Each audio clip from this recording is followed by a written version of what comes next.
क्या रामायण एक काल्पनिक कहानी है या एक सत्य पर आधारित है? ये तो सभी जानते हैं, तो क्यों अमेरिका की रिसर्च टीम श्री राम के बनाए राम सेतु को एडम्स ब्रिज कहती है? और क्या सच में राम सेतु रामायण से रिलेटेड है? तो बने रहे लास्ट तक। रामायण जो कि वाल्मीकि जी ने लिखी थी, पर रामायण तो हनुमान जी ने भी लिखी थी। तो कौन है ये हनुमान जी? सब कमेंट में बताएं। हनुमान जी भगवान शिव के अंश है, जिन्होंने माता अंजना और केसरी के घर उनके पुत्र रूप में जन्म लिया और बाद में जिस कार्य के लिए उनका जन्म हुआ था, उस कार्य के लिए वे राम जी से मिले। और उन्हीं के कुछ पुख्ता सबूत जो आपको सोचने पर मजबूर कर देंगे कि क्या रामायण सच में हुई थी। तो सबसे पहले बात करते हैं अयोध्या, जहां श्री राम जी ने राजा दशरथ और कौशल्या के घर जन्म लिया था। श्री राम जी 4 भाई थे।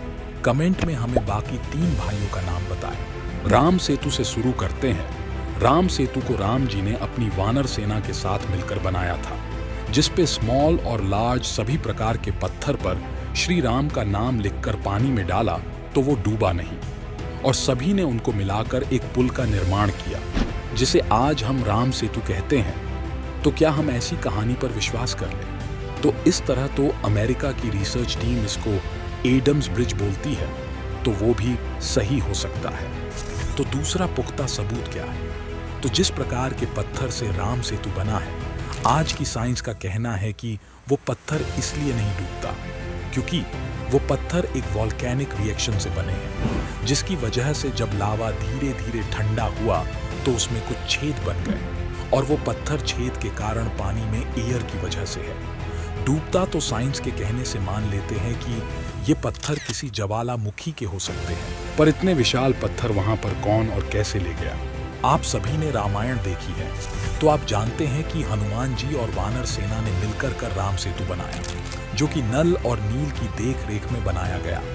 नल और नील भगवान विश्वकर्मा की संतान है, या हम कह सकते हैं कि अंश है। विश्वकर्मा जी जो कि निर्माण करता है, और जैसा कि हमारे वेद पुराण में भी हमें उल्लेख मिलते हैं कि रामायण काल में नल और नील 2 वानर ने किष्किंधा में जन्म लिया था, और उनको वरदान था कि उनके द्वारा रचित सेतु पानी में नहीं डूबेगा।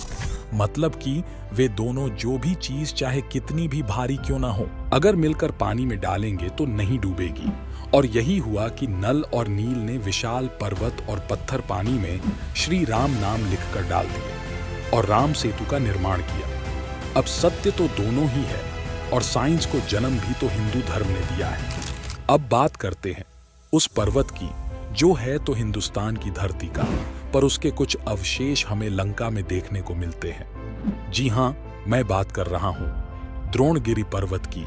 उसकी कहानी का लिंक डिस्क्रिप्शन में मिल जाएगा। तो द्रोणगिरि पर्वत को हनुमान जी राम जी के छोटे भाई लक्ष्मण के प्राण बचाने के लिए सुषेण वैद्य के कहने पर उत्तराखंड के पर्वतों से ले गए थे।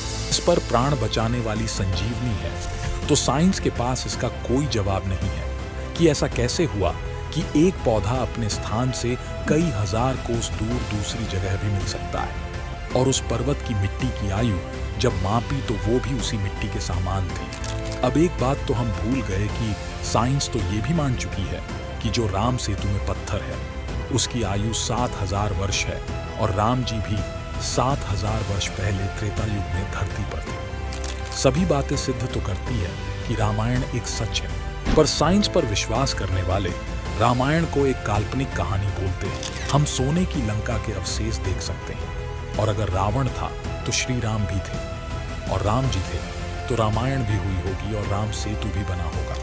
हम किसी भी बात जो काल्पनिक या झूठी नहीं कह सकते। सब भूलकर हम मान लेते हैं कि रामायण काल्पनिक है और पत्थर भी लावा से बन गए। तो मुझे कमेंट में ये बताओ कि राम सेतु के पत्थर खुद ही अटैच हो गए क्या भाई? जो संजीवनी बूटी है वो अपने आप भी हो सकती है, पर लंका की मिट्टी क्यों काली है?